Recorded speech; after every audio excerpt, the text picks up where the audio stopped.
Buenos Aires. Tenemos 26 grados 4 décimas ahora. Vamos bajando un poquito de temperatura. Yo creo que ahora podés ir abriendo una copita de vino, podés ir tomando un trago, lo que vos quieras, o podés preparar la cena. Vamos a hablar para todos los emprendedores, creo yo, con uno de los grandes referentes de la República Argentina, un tipo muy viajado en el mundo que creo que con esta charla nos va a deleitar a todos. Y creo yo nos va a ilusionar a todos con que emprender es posible y con hacer las propias cosas que uno sueña también es posible. Bienvenido, querido Santiago Belín, que es la verdad un placer enorme. Un emprendedor serial, como él se define. ¿Cómo andas, Santi?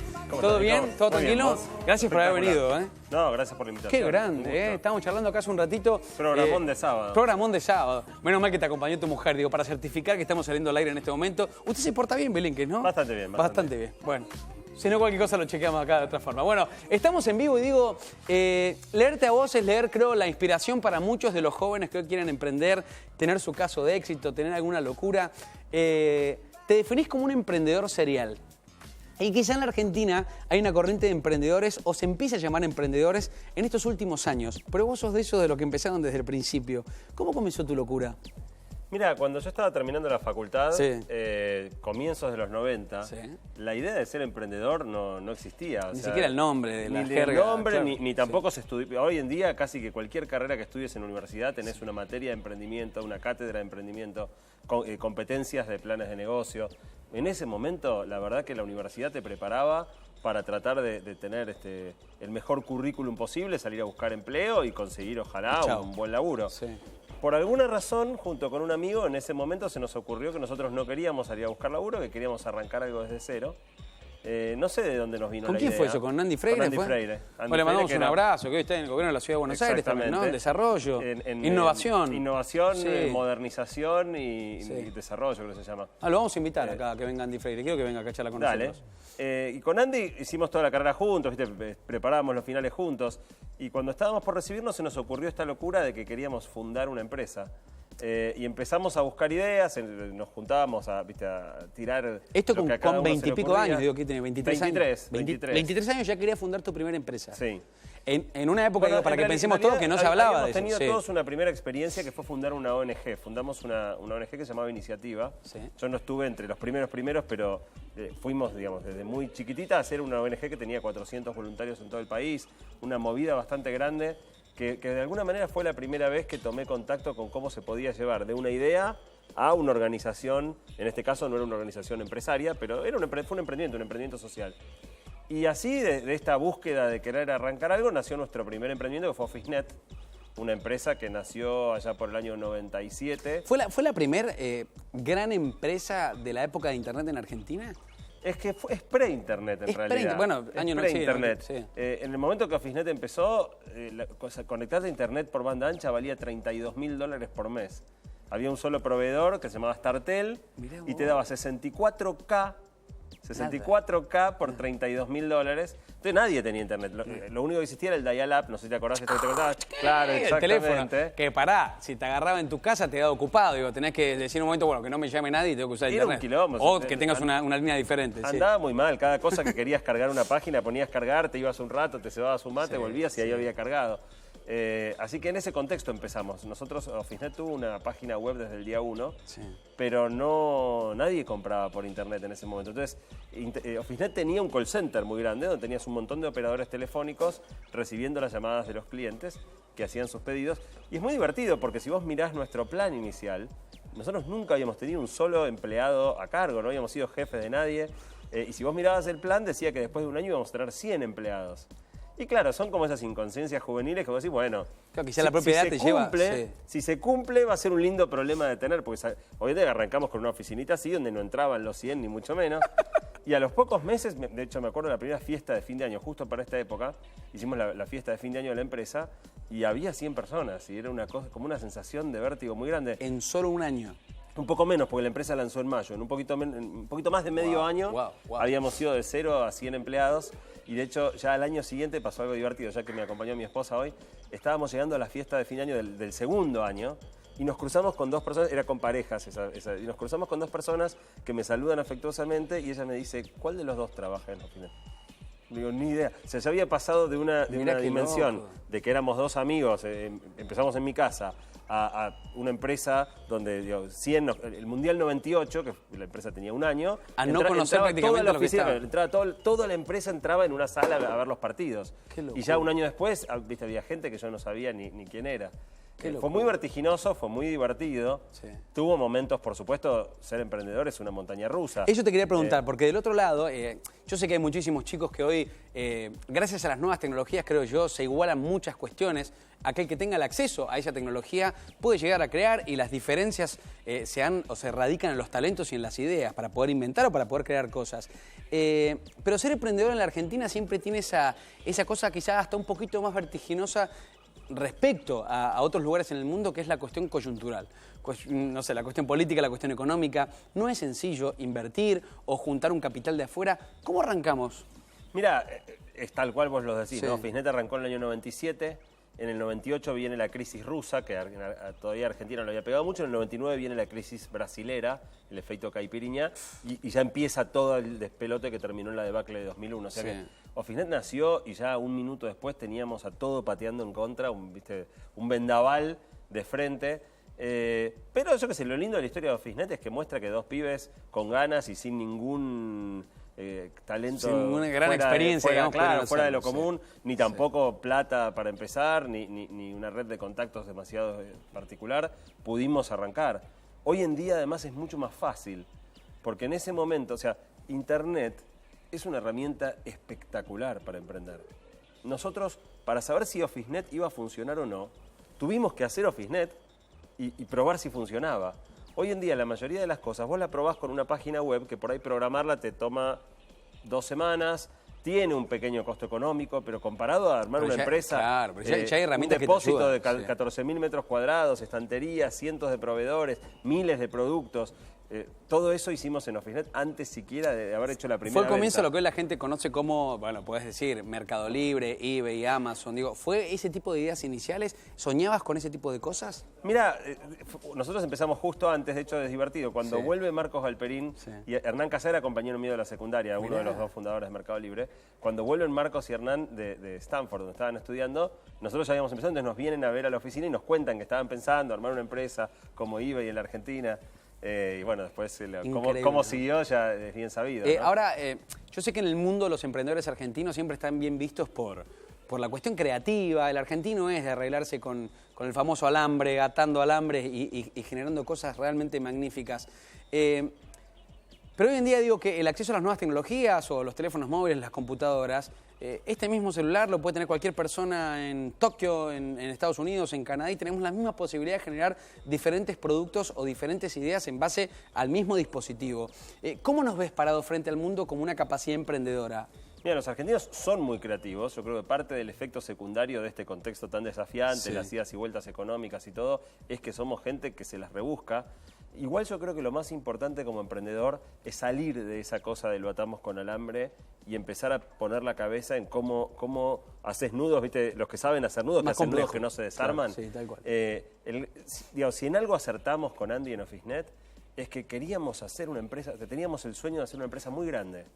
Y siempre estuvo esa impronta muy fuerte en nosotros. Entonces, cada vez que teníamos que tomar una decisión, la pregunta es, ok, ¿qué haría una gran empresa enfrentado a esta misma cuestión? Y a veces no teníamos la plata, a veces no teníamos el talento, la capacidad de atraer gente del nivel que queríamos, pero siempre estaba esa pregunta clara y hacíamos lo mejor con los recursos que podíamos para tratar de hacer las cosas como una gran empresa las haría. ¿Por qué? Porque si vos no tratás de hacer una gran empresa, es imposible que la hagas. No quiere decir que si tratás lo vayas a lograr. O sea, no es la frase Paulo Coelho, si vos querés hacer una gran empresa, tú puedes. Para nada. O sea, y de hecho nada te ayuda. Pero si vos no te proponés hacer una gran empresa, es casi imposible. Una gran empresa no sale de casualidad. Ahora, si vas un poco a la escuela más de Palo Alto en California, o si vas, no sé, a otros lugares, o Silicon Valley, por ejemplo, que es la cuna quizá de los emprendedores, hasta ven al fracaso de una manera distinta. ¿Te tocó ver al fracaso? Me imagino que al principio es esa sensación del bajón, de todo se cae, todo se derrumba, como decías, por un contexto de afuera, la crisis rusa o la crisis en Brasil. ¿Cómo se puede resolver o canalizar, digo, el sabor amargo cuando el contexto te viene en contra, cuando vos quizás estás haciendo las cosas bien y cuando vos decís, bueno, el sueño se me está cumpliendo y de repente se me está derrumbando y yo sigo laburando de la misma forma? Mira, es muy interesante lo que preguntas. En principio, todo éxito, todo proyecto que salió bien, todos tuvieron en algún momento, y más de una vez, el olorcito a fracaso. La sensación, sí. Nos estrolamos. Mirá vos. Acá, pero siempre, o sea, yo desconfío, no puedo pensar que algo va a salir bien si todavía no pasamos por el momento de pensar ¿Eso es lo que el adictivo avión de se emprender? estrella. ¿Eso es lo adictivo de emprender? No sé si adictivo, en el momento no querés saber, digo, a mí no me causa mucha No está gracia bueno ese momento. la sensación pero de que muchos te vas a dicen, estrellar con el a avión. ver, charlando con varios, qué sé yo, Diego Noriega, que hasta hace poco estuvo a cargo de alamaula.com, con quien tengo una gran amistad, siempre, hoy está con segundohogar.com, que es otro proyecto interesante que tiene. Siempre él me enseña, o a ver, Lucas Lescano Vélez, emprendedores que estoy tratando de resaltar acá en Argentina, que hacen muchas cosas en la web. Siempre tienen como esa sensación de, nos estamos por estrolar, pero siempre tenemos un tironcito más para poder empujar. Mira, Officenet lanzó Sí. con un catálogo en papel, todavía, ya te digo, se usaba poco internet, hicimos el mejor catálogo de la historia argentina hasta ese momento. Mirá vos. Empezamos era un catálogo de 300 páginas con fotos de todos los productos, precios, descripciones. Empezamos a mandarnos los catálogos y un mes después de haber lanzado, la mayor cadena de supermercados del mundo, norteamericana, lanza exactamente lo mismo que habíamos lanzado nosotros. Llevábamos 8 o 9 meses preparando el lanzamiento. ¿Y eso no está patentado, nada? No se puede. No se puede. Vender insumos de oficina por teléfono, por internet con un catálogo, digo, tampoco inventamos nosotros nada como para patentarlo. Claro. Ahora, lanza esta cadena de supermercados y yo me acuerdo con Andy mirándolo diciendo, ¿por qué? O sea, ¿por qué hace tanto tiempo que laburamos en esto? Ya está, no hay chance. ¿Cómo vamos a pelear contra semejante gigante? Claro. Y peleamos y le ganamos. O sea, avanzamos un poco más, tomamos cierta fuerza y después ellos abandonaron bastante rápido y nunca volvieron a intentar nada de eso. Hay una sensación, digo, a la hora cuando vas a emprender vos, porque hiciste una empresa que realmente entra en los libros de historias de quien aquel que quiere emprender, digo, no puede dejar de lado esa parte de la historia argentina, de los primeros que se animaron a hacer estas cositas, sobre todo lo más parecido a lo que hoy pasa en el mundo, que quizá pueda sonar común. ¿Tenés la sensación cada vez que vas a emprender o cada vez que vas a hacer algo nuevo de saltar al vacío? Sí, absolutamente. Porque estoy viendo esta imagen justo acá y la atrás. sigo teniendo, o sea, yo soy emprendedor serial porque sigo haciendo compañías en los últimos años. O sea, ya para la gente más joven, Officenet no sabrá qué es, pero Restaurando, la que permite hacer reservas en restaurantes, es una de las compañías que fundé. Avenida, hace menos tiempo. Trocafone, hace menos tiempo todavía. Y en todas tenés una hablemos un poco, vamos a dividir. Me acabas de mencionar tres empresas. Restaurando.com. Sí. Quizá una manera muy sencilla de agarrar solamente un teléfono móvil, buscar una reserva, no tenés que llamar y lidiar con que te atiendan, que no te atiendan, así, 2 personas, 3 personas, 4 personas en cualquier restaurante. ¿Sos de esos que emprenden en base a las necesidades? ¿Tenés ese olfato para darte cuenta qué está faltando o escuchás a las personas de lo que les está faltando y vos tratás de unir y poder emprender? En general, la cuestión es ir con las antenas paradas por el mundo, ¿no? Y para mí la mejor manera de encontrar ideas para hacer proyectos es ver dónde yo la paso mal como usuario o como consumidor. Para mí la principal fuente de proyectos es el propio sufrimiento cuando decís, esto está mal hecho, ¿por qué no puedo hacer una reserva fácil desde el celular, por ejemplo? Y entonces ahí donde vos encontrás que hay algo que necesitarías y no está, empezás a trabajar en solucionar ese problema. Santi, pero a muchos les pasa también, digo, que de la idea al hecho hay un camino gigante. Porque podés tener un montón de ideas y poder llevarlas a cabo cuesta mucho, cuesta esfuerzo. A veces uno no cuenta ni con la experiencia ni con los contactos, que es tan importante en este mundillo para poder crear cosas. ¿Cómo se hace? Porque estoy pensando en muchos pibes hoy que están programando, que se meten en carreras de ingeniería en sistemas, o también creativos, ¿no? Que van y se buscan en otra facultad con un pibe que estudia informática o sistemas para que le haga la aplicación o para que le haga, no sé, la página web, lo que sea. Pero a veces no logran concretar ese gran sueño que tienen, por más que sea una gran idea. ¿Cómo es ese paso que sigue? Mira, ¿Qué deberían hacer? Algo que te encontrás muy a menudo es, digamos, que la gente te dice, bueno, yo quiero ser emprendedor, pero... Y después de ese pero casi siempre vienen las mismas 3 cosas. Sí. La primera que escuchás mucho es quiero ser emprendedor, pero no se me ocurre nada. Quiero, pero no tengo ideas, no sé qué hacer, no se me ocurren cosas. Wow. Y para mí, Officenet es una prueba de que no hace falta tener una idea genial. Mismo Restaurando, Avenida, no hace falta una idea genial para hacer un emprendimiento que pueda ser una gran empresa. Está lleno de cosas que están mal hechas. Entonces, la segunda cosa que aparece muy a menudo es quiero ser emprendedor, pero no tengo plata y no tengo cómo conseguirla. Y la verdad que Andy y yo no teníamos la plata, nos pusimos a golpear puertas y no te voy a decir que es fácil, porque para nada. Pero la mayoría de las personas que dicen quiero ser emprendedor pero no tengo la plata, no los ves con los nudillos sangrando de haber golpeado puertas. En general es como que, así como que a las grandes chicas nadie las encara, ¿no? Todo el mundo cree que todas deben estar llenas de hombres y cuando están ahí nadie se anima. Quizás son las que menos encaran, ¿no? Probablemente, bueno, yo creo que esto es igual. Muchos creen que es tan difícil que ni siquiera hacen el esfuerzo de pensar, bueno, a ver, ¿a quién puedo ir? ¿A quién conozco yo que pueda llegar a querer poner el capital o el dinero para arrancar mi emprendimiento? Y la tercera cosa que aparece mucho es quiero ser emprendedor, pero no tengo las habilidades, no estoy preparado, necesitaría... Y eso se disfraza de necesito un socio, necesito un... Y la mayoría de las veces lo único que necesitas es arriesgarte, animarte. Y en general yo creo que detrás de todos esos peros lo que se esconde es el miedo. Emprender da miedo. Y somos seres que cuando... Digo, el miedo es un mecanismo fisiológico que te advierte cuando hay peligro. Y el miedo mismo como cosa, ¿qué te pasa en el cuerpo? Segregas adrenalina, pasan toda una serie de cosas que lo que hacen es prepararte para huir. En definitiva, el miedo es la señal que el cuerpo te da de decir, rajá, porque acá se pone feo. Acá no. Entonces, ser emprendedor tiene como esa cosa muy antiintuitiva de ante el peligro, vamos para adelante. No importa nada. Vamos para adelante. Claro. Y igual lo que tiene, yo te decía antes, que para mí es apasionante de ser emprendedor hoy, es que hoy podés probar con muy poco tiempo y muy poca plata tu idea en una escala muy pequeña, lo que se llama hacer un prototipo.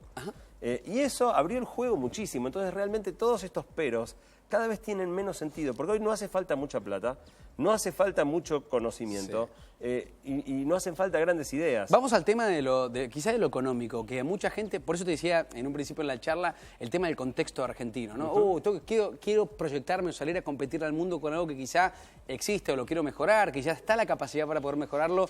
¿Dónde se van a buscar capitales? Esto del famoso inversor ángel, ¿cómo llegás a un tipo que dice... Porque también está del otro lado, ¿no? El que tiene la plata y no sabe dónde invertirla porque no mucha gente se acerca o lo conquista con las ideas. Porque así como quizá estás vos, que tenés la idea quizá no conseguís la plata o los fondos, está el otro que tiene los fondos y no sabe dónde ponerla. Es como un juego ambiguo, ¿no? Es así, pero sin embargo, digo, a mí me pasa mucho, chicos jóvenes que quieren emprender, que se me acercan y me preguntan... Pensé que te mangaban guita, dije. No, porque yo soy emprendedor, no soy inversor. Pero sí me pasa mucho, ¿me podés presentar a los inversores que invierten en tus proyectos? Claro, se los deben imaginar como en una casa, en un magnate... Y lo interesante es que para la primera etapa, para buscar dinero la primera vez, casi con seguridad es alguien que conoces y te conoce. Entonces, cuando me vienen y me dicen, ¿me puedes presentar a tus inversores? Mira, yo te puedo presentar a los míos, pero vos tenés que conocer a los tuyos. Los míos me conocen a mí, confían en mí. Toda esa primera etapa de inversión depende casi exclusivamente de la confianza. Y la idea debe ser tan concreta como dicen en varios libros, digo, de emprendedores para poder convencer a alguien en la subida de un ascensor. En ese primer encuentro, así en 1 minuto, 30 segundos, debe ser tan concreta. Normalmente no vas a tener que convencer a nadie en 30 segundos o en un ascensor. Quizá puede pedir una reunión. Tenés que tener las cosas suficientemente claras para poder hacerlo. Me viene a la cabeza otra cosa que me pasa mucho, ¿no? Donde de repente algunos me escriben por Facebook o otras redes sociales y te mandan mails así largos. Y yo ya cuando veo un mail muy largo, asumo que la persona no tiene muy claro qué es lo qué quiere. Y montones de veces, ¿viste? Miro el mail así medio en diagonal y pregunto, perdóname, ¿en qué te puedo ayudar? Y dicen, ¿qué te puedo ayudar? Decime una cosa, específicamente, ¿qué necesitas? Y muchas veces las personas ni siquiera saben. Entonces, esto de poder decir las cosas muy concretas tiene más que ver con encontrar la propia claridad dentro de qué es lo que uno está tratando de hacer, qué es lo que necesita para hacerlo, más que por el hecho de que realmente vayas a encontrarte en la situación de un ascensor y 30 segundos para convencer a alguien. Santi, hoy existen muchas aceleradoras para emprendedores, ¿no? Que son estos lugares que te ayudan entre expertos, especialistas, a poder llegar a cabo tu proyecto, ¿no? Que no quede en la idea flotando o un emprendimiento trunco. Qué sé yo, estoy pensando en Guaira, Endeavor, bueno, hay varias en Argentina.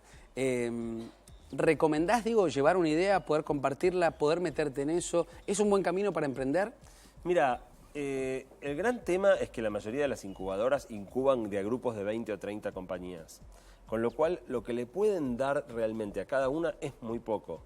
En general son más, bueno, organizan una charla semanal donde traen a alguien piola, pero sigue dependiendo de vos, y siempre depende de vos, ser el motor, ¿no? Ser el tipo que tiene. Si vos vas a la incubadora con la determinación de saber lo que querés y obtenerlo, probablemente te sirva. Pero seguramente entonces si tenés esa determinación y esa claridad, lo obtengas sin la aceleradora también.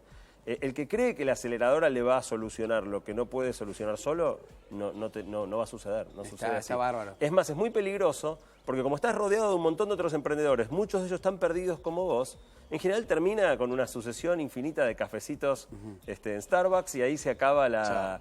Y terminas perdiendo mucho tiempo, distrayéndote. Cuando vos ves emprendedores que van de conferencia en conferencia, de evento en evento, la pregunta que yo me hago es ¿en qué momento laburan? O sea, ¿en qué momento? Pues ser emprendedor es gastar la suela en los zapatos, ir a visitar clientes, convencer gente de que use tu aplicación, tu producto, lo que sea que es tu servicio. Y eso es mucho laburo. O sea, creo que lo primero que tiene que saber cualquier persona que quiera emprender es que esto es mucho laburo. Y el que lo encare pensando, no, porque lo que yo quiero ser es mi propio jefe, pensando que uno como jefe de uno mismo va a ser más benigno que el jefe que tenés hoy en el laburo, la única situación donde podés ser emprendedor es si vos sos el peor jefe del mundo para vos mismo. Más exigente de lo que cualquier persona de afuera sería y no te vas a dejar pasar una y te vas a tener cortito, digamos. El que puede hacerse eso a uno mismo es, en definitiva, en general, el emprendedor que termina teniendo... Es un hermoso mensaje para todos los que están escuchando ahora. @Bilinkis para que lo sigan en Twitter. Ahora acabo de tuitear una fotito ahí en mi Twitter que ya la vamos a mostrar para que lo puedan seguir en las redes sociales y para que puedan consultar lo que quieran. Estaba pensando también, yo sé que hay muchos que miran este programa, tenemos varias, el target es muy variado, digo, hay mucha gente que...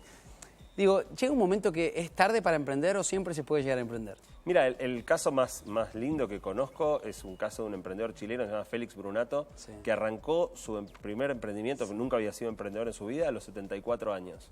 Fundó una fábrica de chocolates y le fue muy bien. Y digamos, en una escala no tan enorme, pero realmente fue un muy lindo emprendimiento.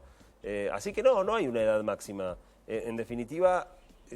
todo termina dependiendo otra vez de poder ponerle la garra, poder ponerle las ganas, poder tomar el riesgo, bancarse el miedo. Y eso hay gente que lo logra a los 20, hay gente que no lo logra nunca y otra que lo logra a los 75.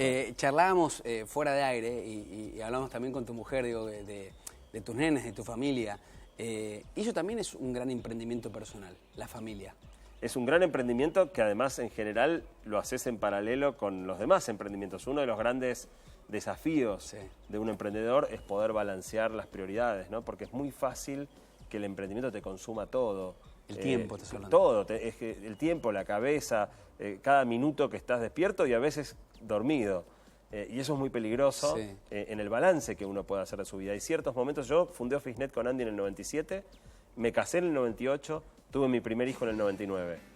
Con lo cual, en pleno momento que yo te decía, la crisis de brasilera, el año 2000, 2001... O sea, por un lado, digo, en el contexto empresarial era lo peor, o por lo menos el caos, y por otro lado decían lo mejor. Y yo a la vez el yin, el yang era una cosa... No quería perderme los momentos claves de mi primer hijo, ni después del segundo, ni de la tercera. Yo me acuerdo, igual mi primer viaje, yo por laburo en general viajaba mucho, el primer viaje... después de que había nacido mi hijo nació en agosto, en octubre mi hijo tenía 2 meses y me tuve que ir por trabajo a Estados Unidos. Saliendo de casa me subo al remis y me pongo a llorar en el asiento de atrás del remis. Me sentía desgarrado de irme, era la primera vez que dejaba a mi esposa y ahora a mi hijo. Y yo supongo que el remisero me miraba por el espejo retrovisor y este tarado, ¿qué le pasa? Fui todo el viaje hasta Ezeiza llorando, después me serené y básicamente... pude hacer mi trabajo y todo, y fui aprendiendo. Qué bien que estás quedando. Fui aprendiendo. No, vos sabés que ahora mi hijo, este que dejé por primera vez, hoy tiene 16 años y me sigue resultando muy difícil. A mí me gusta mucho viajar, ir a Silicon Valley. Para mí Silicon Valley es el paraíso, es mi lugar en la tierra. Y sin embargo, aún cuando me gusta mucho ir, cada vez que me tengo que separar, vuelve a ser una pequeña tragedia cada separación. Mirá vos. Y la más grande de todas, hace 5 años yo tuve la oportunidad de irme a estudiar a un lugar que se llama Singularity University, que queda en la NASA, en Silicon Valley. Me fui 3 meses de casa. Fue mi ausencia más prolongada. ¿Esa foto de atrás es de eso? ¿La que estamos esta viendo? foto sí, de hecho este es Peter Diamandis, que es uno de los fundadores de Singularity. Mirá. Que está, este tipo, aparte de ser fundador de Singularity, tiene la empresa que te permite hacer vuelos de 0 gravedad. Él está ahí flotando porque está en 0 gravedad. Wow. Yo no pude hacer esto, pero debe ser, digo, yo sueño, ¿no? Es como estar en el espacio. ¿Y qué tiene de particular ir a estudiar ahí? Mira, es lo mejor que yo hice en la vida. Es algo que todavía me pellizco cotidianamente para decir... No puede ser que haya pasado. Fue verdad, o sea, yo estuve ahí porque realmente vivís en un campus de la NASA. Los compañeros míos de clase eran toda la gente más brillante que yo vi y veré en mi vida. Los profesores son todos de otro planeta. Y te la pasás 3 meses estudiando todo lo más avanzado en el mundo en ciencia y tecnología. A mí me voló la cabeza, o sea, estábamos el día que llegué, mientras era el cóctel, esperando que arranque, acá tenías un grupito de uno que estaba hablando de un método que se le había ocurrido para curar el SIDA. Acá al lado tenías otro que estaba hablando de cómo podía crearse una atmósfera en Marte para que en algún momento podamos habitar en Marte. Acá al lado tenías otro que estaba hablando de cómo hacer un sistema de propulsión para cohetes, donde en vez de tener que poner el combustible en el cohete, le tires microondas desde la Tierra. Cada conversación era más descabellada en algún sentido, pero a la vez todos tipos que entendían de lo que estaban hablando y estaban pensando en esos problemas. Ahí estamos viendo imágenes, creo que esto es el centro de NASA, NASA Research. Moffett Field es el lugar donde queda, que es pegado al campus central de Google. Ahí es donde estuve yo viviendo unos cuantos meses y fue realmente, bueno, yo en YouTube tengo un video que filmé toda la base de NASA pensando, o sea, gran parte de lo que yo sentía cuando estaba ahí es injusto que yo pueda estar viviendo esto y tantas personas en Argentina no tengan ningún acceso. De ahí salió, bueno, cosas como un video donde me recorrí toda la base de NASA filmando con mi celular y subí un video a YouTube donde podés recorrer toda la base, un tour virtual, donde yo te voy contando qué es cada cosa, hasta este libro que saqué hace un tiempo, Pasaje al Futuro, donde lo que hice fue contar todo lo que viví ahí. ¿Este es el video que grabaste o no? ¿Cómo? El que estamos viendo es el video que es muy posible, ese debe ser mi video, claro, sí. ahí está. Esa es la entrada de la base, hay un museo afuera, yo voy mostrando cada cosa y explicando. ¿Hiciste el periodista ahí en el lugar? Sí, esto mirá qué bueno. muy berreta, digo, cámara en mano, pero a la vez contándote todo lo que... Yo esto lo hice un año después de haber... O sea, no en el momento que estuve viviendo ahí, sino que volví un año después, nada más que a filmar todo y armar como ese mini documental de 15 minutos. Santi, me estás hablando un poco de... Te cruzabas ahí con mentes realmente brillantes, tipos que están viendo y proyectando el futuro a otra escala, miran más allá de lo que estamos viviendo nosotros o quizá también consumimos en las ferias de tecnología más famosas del mundo, están mucho más allá en avanzada. ¿Qué es lo que viene? Digo, ¿con qué concepto te trajiste acá como emprendedor para decir el futuro está en lo mobile, el futuro realmente va por este lado, hay que emprender o hay que estudiar tales cosas? Mira, eso fue el origen de esto fue el origen del acá está, libro. mostrame el libro que lo voy a mostrar. Pasaje al futuro. Acá está. Ese fue el planteo de este libro, que fue yo tengo que compartir lo que viví con la gente que nunca va a tener la oportunidad de tener la suerte Esto y lo voy a devorar, en ese lugar. Espero que te guste, para vos. Quiero que lo firmes después, por supuesto. Antes de que te vayas. En definitiva, el libro tiene varios capítulos, ¿no? Pero el punto fundamental es que todos vivimos cotidianamente con esta sensación de un cambio cada vez más veloz, de la dificultad de seguirle el ritmo al cambio tecnológico. Y sin embargo, cuando le preguntás a la gente cómo va a ser el mañana, nos cuesta mucho imaginarnos un mundo muy diferente del actual. La mayoría se imagina un mundo bastante parecido, más celulares, más tabletas. Cuando vos empezás a mirar lo que está pasando con la ciencia y la tecnología en las áreas más sensibles, te das cuenta que el mundo va a cambiar mucho, mucho más de lo que lo imaginamos y que muchas de las cosas que la televisión o el cine nos mostró como ciencia ficción y que parecían fantasías absurdas, empiezan a dejar de serlo. Claro. Y en definitiva el libro lo que hace es, bueno, contarte todas esas cosas. No está pensado para alguien que le encanta, o sea, para el que le encanta la tecnología le va a gustar, pero está pensado para que lo entienda cualquiera, para acercar esos temas a la audiencia más general, contándote para que lo entiendas, pero después sobre todo atando eso a tu vida. O sea, ¿cómo va a cambiar tu vida? ¿Cómo necesitas cambiar vos para estar preparado para el mundo que viene? Por ejemplo, una de las cosas que me encontré que no era plan, pero se dio así, es que terminé poniendo un capítulo sobre educación. Yo no soy un experto en educación, pero me fui dando cuenta que la educación, en definitiva, el rol que debiera tener en la sociedad es preparar a los chicos para el mundo que viene. Y sin embargo, si vos mirás cómo estamos educando a los chicos hoy, es un mundo los estamos educando no solo igual que como fuimos educados nosotros hace 20, 30, 40 años, igual que fueron educados nuestros abuelos hace 80 o 100 años. Prácticamente no ha cambiado la educación en los aspectos más sensibles y eso es una receta Sé que muy ahora complicada. se está evaluando, no sé, escuchando al propio Ministro de Educación de la Nación, a Esteban Bullrich, decía como que van a a instaurar planes para enseñar programación en los chicos. Bueno, esa es una de las cosas que el libro propone, ¿no?, y menciona, pero hay muchas otras. El libro, por ejemplo, hace una propuesta bastante revolucionaria, si se quiere, que es, hoy en día, igual que pasaba cuando nosotros íbamos a la escuela, los chicos tratan de copiarse y las escuelas tratan de evitar que los chicos se copien. Pero los mecanismos son cada vez más sofisticados, que el Bluetooth, que la pantallita del celular, que el smartwatch. La propuesta que yo hago en el libro es... ¿Y si lo permitimos? Hagamos, no solo que lo permitamos, hagamos que la copia sea obligatoria.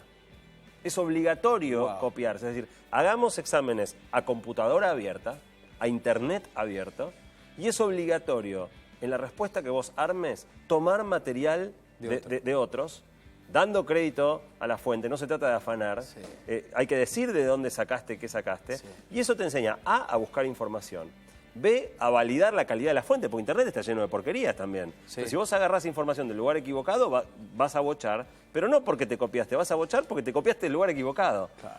Y en definitiva, el planteo es que vos tengas que utilizar material de por lo menos 3 fuentes diferentes, dando crédito a la fuente, y armar con esas 3 fuentes, más lo que vos quieras poner propio, un discurso tuyo que en definitiva articule bien todos esos conceptos. Yo creo que un chico que es capaz de hacer eso, está 100 veces más preparado que un chico que te puede recitar de memoria todos los ríos de Europa. Hay un gran debate, ¿no?, entre lo que pasa, como vos decías, de ese modelo de la educación formal, como se llama, que reciben los niños hoy, a lo que pasa en su casa, o con la tablet, con la computadora, con su celular, que es la educación informal, que tampoco se trabaja mucho, no hay puntos o hay mucha brecha digital entre los propios docentes que enseñan y entre el alumno. Parece que van a veces los padres. Y entre los padres, pero ni hablar, tantos casos que también suceden y que están sucediendo también en la sociedad. Pero quiero ir un poquito más allá, porque seguramente digo, con todos tus viajes, con todas tus experiencias, también de lo que es estudiar afuera, que también te va a abrir un poco el panorama, siempre volviendo a la Argentina, que eso habla muy bien de tu mente emprendedora. ¿Todo emprendedor es un innovador o todo innovador es un buen emprendedor? No, de hecho, fíjate, es muy interesante la historia de Steve Jobs en eso, ¿no? Como el tipo fue un genial innovador que no sabía emprender, hasta tal punto que lo rajaron de su propia empresa. Sí. Steve Jobs era un gran innovador y un pésimo manager, un pésimo jefe. Digo, el que haya leído algo de la biografía, era un tipo muy, muy excéntrico. Y después, cuando la compañía empieza a andar realmente mal y él empieza a hacer otros proyectos, hace primero una empresa de computadoras que se llamaba Next, después hace Pixar, y ahí el tipo empieza a aprender y se da cuenta también de sus propios errores anteriores. Revoluciona la industria del cine, ¿no?, de la animación. Por eso, él va revolucionando industria tras industria, pero termina volviendo a Apple, cuando ahora sí, ya no solo es un innovador, también es un tipo capaz de construir y liderar un grupo de gente para llevar un proyecto adelante. Y es interesante porque él en algún momento tuvo una de las dos cosas, después en algún momento logró tener las dos, y ahora a la vez me parece interesante cómo, ido Steve Jobs, Apple sigue siendo la empresa más valiosa del planeta, y sin embargo yo no puedo recordar una sola innovación significativa que hayan hecho en los últimos 7 o 8 años. Tal cual. Desde la aparición del iPad, lo único que hicieron es iPad más grande, iPad más chiquitito. O la incorporación del lapicito que Steve Jobs estaría puteando desde el cielo, ¿no? Totalmente. Sí. Y el reloj llega 2 años más tarde que muchas otras marcas, sin ningún diferencial demasiado importante. Entonces, fíjate hasta qué punto el tipo era un innovador. Aguante BlackBerry, me dice mi productor. Que salido él, a Apple le está costando enormemente mantener eso que él le ponía. Qué loco. Bueno, hablando un poquito de Steve Jobs, que siempre es un gran referente también en el mundo emprendedor, se habla mucho de la capacidad de poder conectar ideas o poder conectar puntos a la hora de emprender. Y un poco quizás me retrotraigo a la educación que tengas vos en casa, o que algunos ya han pensado y dicen, ¿para qué esta materia? ¿Para qué tengo este curso de esta cosa que no banco a la profesora de lengua? Y de repente te encontrás quizá en una situación el día de mañana en una empresa donde tenés que apelar a ese recurso, o a veces mirando, como vos decís, en esta propuesta que la voy a leer, me parece súper interesante del libro, mirando al otro, poder sacar y poder aumentar o potenciar quizá mucho más esa idea. Bueno, Steve Jobs tiene un discurso muy famoso, el de Stanford, sí, maravilloso. Toda persona que esté mirando ahora esto, ponelo, no haya visto ese discurso, increíble, ahora que termine de mirar esto, ¿no? Pero después, yo creo que ninguna persona debería dejar de ver tardó muchísimo ese ponerlo. Discurso de bueno, acá de Steve Jobs. Está en YouTube, subtitulado para el que no entiende inglés. Es maravilloso, habla de esto que vos decís. Para mí, yo lo vuelvo a mirar cada X tiempo por la inspiración que genera. Y tiene que ver justamente con esto, con cómo es muy difícil saber a priori para qué te va a servir cada cosa. Ahora, cuando ya sos grande y mirás para atrás, empezás vos a darte cuenta eso, ¿no? cómo se conectan todos los puntos de tu vida y por qué cada cosa que hiciste terminó teniendo el sentido que tuvo. Me imagino que muchísima gente, como contabas en un principio, te acerca a las ideas, debes recibir una usina de mensajes a través de las redes sociales, porque sos realmente un gran referente en la República Argentina. ¿Cómo nos debemos proyectar para emprender? ¿Solamente mirando nuestro país o mirando un poquito más allá? Mira, el tema, o sea, cada uno le define la escala de su emprendimiento. Quizá lo más sorprendente o lo más retorcido, lo que la gente no se imagina, es que en general es más fácil hacer un proyecto más grande que un proyecto más chico. Te da un poco más de miedo, es como, ahora si vos vas a, para mí la mejor metáfora es decir, si vos vas a volar en un avión, sí, ¿qué es más fácil? ¿Volar a 10.000 metros o volar a 10 metros del suelo? ¿Volar a 10.000 metros? ¿Qué sé yo? Estás alto, mirás para abajo, te puede dar un poco de miedo. Pero la realidad es que ahí arriba no hay nada, no tenés contra qué pegártela. Digo, podés tener un poco de turbulencia, pero estás lejos del suelo. Si se te rompe algo del avión, los aviones planean, tenés un buen rato para encontrarle la vuelta al tema. Si vos estás volando a 10 metros del suelo, cada cable de alta tensión, cada cartel de publicidad al costado de la ruta, todo es un obstáculo mortal. Le sacás un segundo los ojos de adelante y te la pusiste, te falla algo del avión y no hay ni tiempo de reacción, ya te estrolaste. Para mí, el tratar de hacer empresas grandes no solo tiene que ver con una cuestión de ambición, sí, sino también de comodidad, de calidad de vida. Me parece espectacular. Acá está el libro de Santiago Bilinkis. Este es el libro, acá lo vamos a mostrar. Pasaje al futuro. Estamos charlando un poco, me parece es una charla distinta. Como este programa, digo, se enriquece de esta forma. Han venido políticos, ha venido gente del espectáculo y vienen estos grandes emprendedores también a enseñarnos un poco hacia dónde va el panorama, o quizá cualquier cosa que diga, desde una coma hasta una palabra, puede llegar a inspirarte a decir que ya lo que estás haciendo no va más y empezás a decidirte, que eso también debe ser difícil, ¿no? Resetear un poco la Matrix, dejar todo. Hay mucha gente que dice, por formación o por presión familiar, yo esto de estudiar abogacía, darle el título al viejo, el de contador, todo, y de repente siempre supo que eso no va con su esencia, no va con sus cosas, ¿no? Es muy interesante eso que decís, justo de eso se trata la nota. Yo tengo una columna en la revista dominical de uno de los diarios grandes y mi última nota se trata específicamente de eso, que tiene que ver con la decisión de qué carreras estudiar. Y es muy llamativo porque mientras vivimos en un mundo donde vos ves que claramente todo lo más fascinante que sucede tiene que ver en general con la informática o con la biotecnología o disciplinas de ese estilo, y mirás qué estudian, los que hoy están entrando a la universidad son chicos nacidos en el año 97. O sea, ya los millennials, recontra nativos digitales, sí, están entrando a la universidad. ¿Qué carreras eligen? Abogacía, derecho, perdón, abogacía, ciencias económicas, arquitectura, psicología. Las mismas carreras de siempre.